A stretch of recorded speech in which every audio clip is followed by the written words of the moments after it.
LCP. Franchement, moi, quand on me dit LCP, je pense plutôt à ça. Préfet, maire, tous sont venus dans nos champs, nos vignes et nos vergers pour constater avec nous l'étendue du désastre. 2001 sera assurément une année blanche.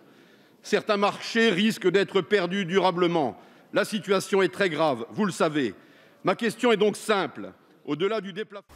Salut à tous, bienvenue dans l'Antre. On se retrouve aujourd'hui pour une nouvelle présentation de réplique. Et il s'agit du LCP de chez Tokyo Marui. Une réplique du Ruger LCP, donc Lightweight Compact Pistol. Et je me suis procuré cette réplique chez Impulse 101. Vous la trouverez là-bas au prix de 7980 yens. Au cours d'aujourd'hui, ça fait environ 61 €. Ça a beau être un bébé, Tokyo Marui fait quand même l'effort de nous mettre la réplique dans une boîte assez sympa, avec un visuel de la réplique. Compact Carry Gas Gun, LCP, Lightweight Compact Pistol. Et là, vous voyez, c'est une nouvelle série, numéro 01. Ils ont déjà annoncé qu'il y aura une seconde réplique sur cette architecture. C'est sympa de s'attaquer à ce segment des ultra compacts. Mais voyons voir ce qu'il y a dans cette boîte. Hop là, bon, c'est toujours bien présenté. Cette fois-ci, il n'y a pas une banane, ni une chaussette, ni une tatane à la place de la réplique. On va arrêter les running gags. Hop, on enlève la petite étiquette du hop-up, car il y a un hop-up fixe sur cette réplique. Sous le rabat du couvercle, hop là, on va trouver la documentation. Safety Instruction Manual. On va regarder, il y a certainement un éclaté. Ah, leur scotch colle un petit peu moins qu'à une époque où il fallait tout arracher pour décoller ça. Bon, comme d'hab, il y a des cibles. Hein. Les consignes de sécurité, encore des feuilles volantes et des feuilles volantes. Comment se servir de la réplique, comment recharger, comment utiliser la sûreté.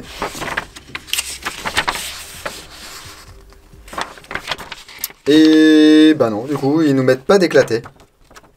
Peut-être parce que on ne peut pas démonter cette réplique, du moins c'est pas fait pour ça. Ensuite on retrouve le chargeur, très compact aussi, c'est un chargeur à gaz.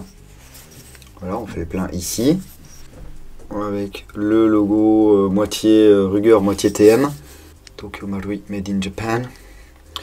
On va pouvoir mettre 10 billes dans ce chargeur.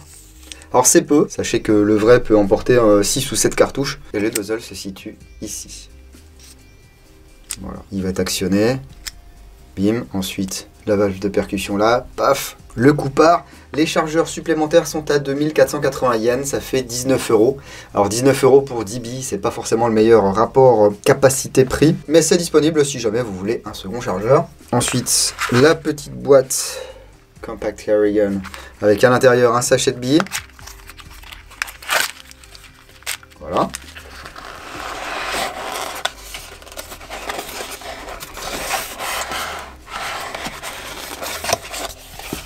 Alors je me permets d'essayer de démonter le carton parce que sur la description d'Impulse ils disent qu'il y a une tige de nettoyage et de débourrage, mais moi je pense pas, je pense que c'est peut-être un copier-coller. Vous savez, le contenu des boîtes Tokyo Marui est quasiment toujours le même, donc certainement que Julien a fait un copier-coller. Et puis on a bien sûr un Ruger LCP Compact Carry dans cette boîte et on va le détailler tout de suite. Alors, on va y enlever quand même son bouchon de sécurité. Oui, il est présent, il est présent, il est présent. Qu'est-ce que c'est que ce machin? En plus, on est obligé de zoomer pour voir ce que c'est. Eh bien, c'est un pistolet de poche en calibre 380. Le calibre 380, c'est ceci. Je vous mets un 9 mm Parabellum à côté. Voilà, ceux-ci sont des fausses munitions, bien sûr. L'arme originale a été annoncée au SHOT Show 2008. L'idée, c'était de fournir un backup pour la police, donc quelque chose qu'on va mettre soit dans un holster caché à la ceinture, dans une chaussette ou dans un étui bien caché. Et bien sûr, pour un usage civil de type concealed carry. Vous savez qu'aux États-Unis, dans certains États, le port d'armes est autorisé. SELCP a d'ailleurs servi à tuer un coyote. Voilà. Une personne aux États-Unis se promenait avec ses enfants, vous faisiez un jogging. Un coyote s'est approché d'eux et le type a zigouillé le coyote avec son LCP. Du coup, il y a une version coyote après qui est sortie, enfin bref. Ça contient entre 6 et 7 cartouches en 2013. Ruger a sorti un chargeur allongé. Alors, on dit allongé effectivement parce que à l'échelle de l'arme réelle ou ici à l'échelle de la réplique, hein, qui réplique l'arme réelle à l'échelle 1, et bien si on rajoute ça, ça fait effectivement un chargeur plus long. Hein. Ce qui serait, ma foi, peut-être pas plus mal pour la prise en main. Il y a eu des modifications en 2013 sur ce LCP. Il y a un LCP2 qui est en préparation, il me semble aussi. Et globalement, c'est un design qui a été repompé sur une arme de chez Kel-Tec. Il y a quelques petites différences, j'en parlerai pas dans cette vidéo parce que c'est pas très opportun. Et ça nous permet d'avoir une réplique qui mesure 131 mm pour une masse de 255 grammes à vide. Sachez que le vrai fait 266 grammes, donc on est vraiment pas loin du vrai au niveau des dimensions globales. Je vous parlais du holster tout à l'heure, il y a un holster qui est à venir chez Tokyo Marui. Il me semble qu'on pourra mettre la réplique plus un chargeur de rechange. Ça peut être très intéressant. Alors, jetons un œil un petit peu plus en détail à ce LCP. C'est une réplique polymère, que ce soit la crosse, la glissière ou quoi. De toute façon, c'est un NBB. Donc on a ici une glissière fixe. Il n'y a pas de canon externe. Tout est moulé. Je suppose que ceci, c'est le bouton de déverrouillage de la glissière. Ici, il ne sert à rien. L'arrêtoir de glissière ici va servir de sûreté.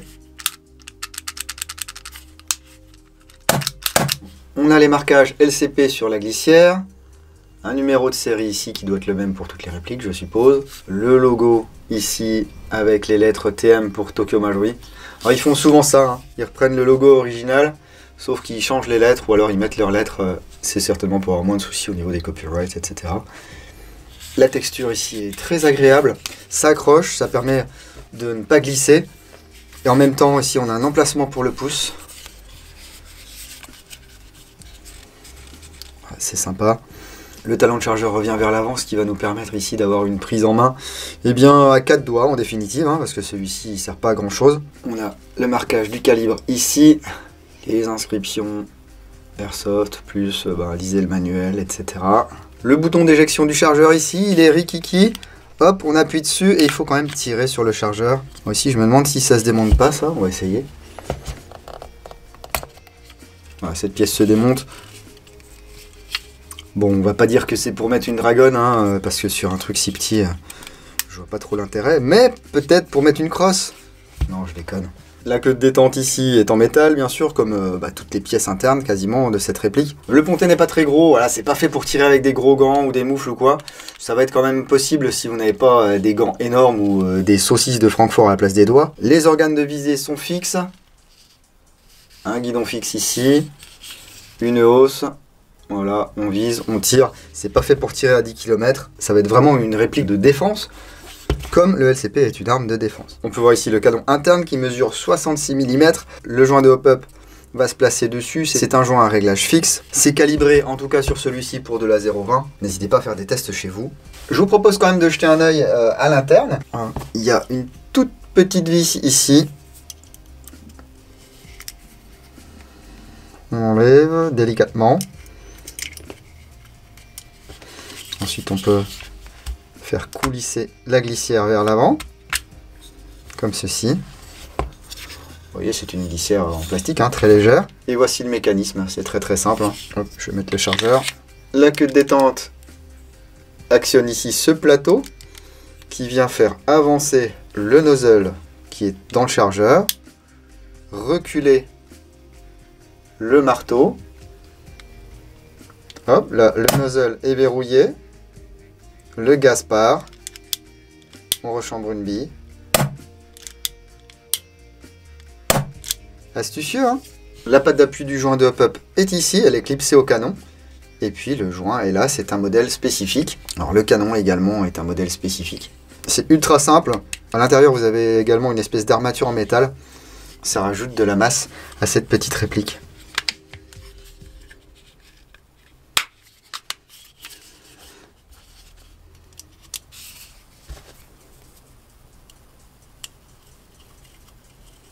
Et là, comme le Mark 23 de chez Tokyo Marui.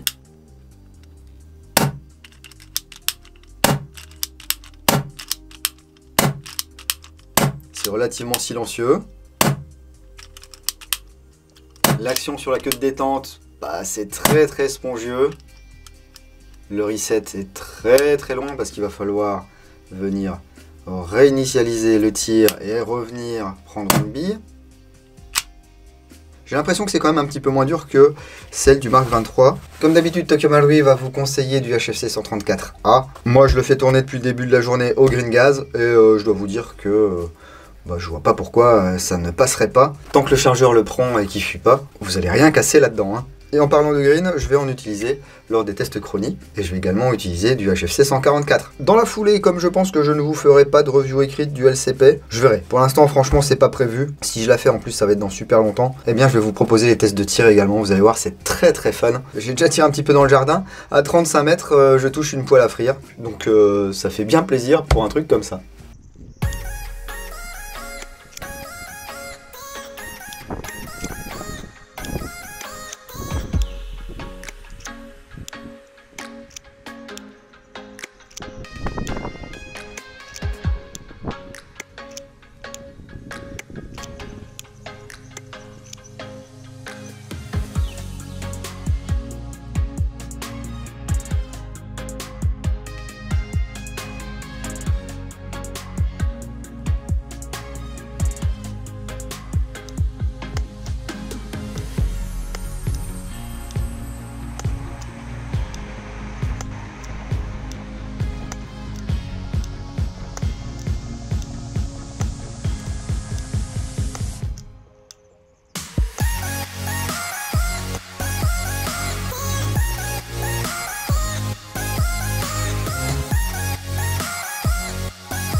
Là, on va avoir des commentaires des aficionados de la patate qui vont dire « Mais c'est pas assez puissant, moi je veux un truc qui fait 2 joules !» Bon, bah déjà un truc qui fait 2 joules sur du Tokyo Marui, c'est pas possible. Enfin, du moins pas en sortie de boîte. Et là, on est sur un compact NDB qui va vous lever quand même de la 0,20, qui normalement n'est pas fait pour engager des cibles à longue portée. Mais on va quand même pouvoir toucher un copain à 35 mètres, à condition de prendre son temps. Il y aura peut-être aussi l'effet Matrix, hein, la personne va voir la bille arriver, si vous ne le surprenez pas. Mais ça jusqu'à 15-20 mètres en secours pour vous sortir d'une situation délicate, ou pour cacher sur vous en OP roleplay par exemple, eh bien ça va être parfait. Alors, certains regretteront le fait que ce soit un NBB, hop, je recule un petit peu, pour vous montrer ce qu'avait fait VFC, enfin Hogwarts, ou je sais plus comment il s'appelait. C'est un petit Glock 42, qui est gas blowback, qui tire aussi pas mal, mais on n'a pas la même taille ici. Vous penserez peut-être aussi au petit Colt WE, qui est également en gas blowback. Eh bien oui, ça aurait été possible, je pense, de faire une si petite mécanique pour un GBB. Mais une fois encore, Tokyo Marui est un fabricant de jouets, donc un fabricant de choses pour s'amuser, pour être un petit peu efficace. Et ce LCP est efficace. J'essaie pas de vous vendre le truc, hein. Franchement, si ça vous intéresse, vous l'achetez. Si ça ne vous intéresse pas, vous ne l'achetez pas. Mais je peux vous dire qu'il s'en est déjà écoulé quelques-uns. Ça remplacera pas le Mark 23 chéri de tous les snipers en herbe, mais ça peut se montrer un allié fort sympa lors des engagements à faible distance, lorsque notre réplique principale n'est plus opérante si vous jouez les touches aux répliques dans vos associations. Et on va attendre de voir ce que Tokyo Marui nous propose pour la suite. Donc voilà, pour une 60aine d'euros, ce qu'on peut avoir, un petit compact, discret, efficace, qui fonctionne à gaz, qui fait pas des trous dans les copains, qui lève de la 0,20 jusqu'à 30-35 mètres. Tout ça pour une énergie comprise aux alentours des 0,4 joules. Cela reste au-delà des 0,08. Donc si vous êtes mineur, ça ne sert à rien d'acheter ça, vous serez hors la loi. Je sais que beaucoup d'entre vous s'affranchissent de la loi parce que quand ça nous convient pas, on passe outre et puis on dit que c'est de la merde. Mais ça c'est normal, car nous sommes français.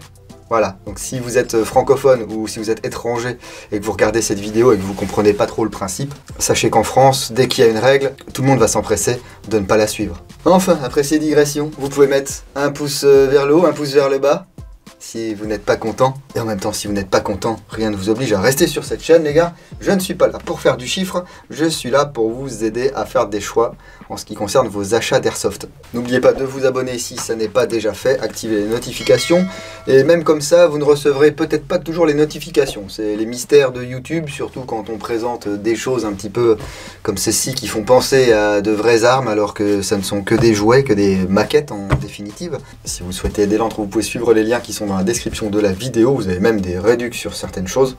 Profitez-en. Merci encore à Julien chez Impulse de m'avoir envoyé ce LCP afin que je puisse vous le présenter. N'oubliez pas de me dire dans les commentaires ce que vous en pensez, et puis si vous l'avez acheté, racontez-nous comment ça se passe avec le vôtre. Prenez soin de vous et de vos familles, ne faites pas n'importe quoi. Quoi que vous fassiez, faites-le sérieusement mais sans vous prendre au sérieux, et moi je vous dis à bientôt dans l'entre du dingo. Bise.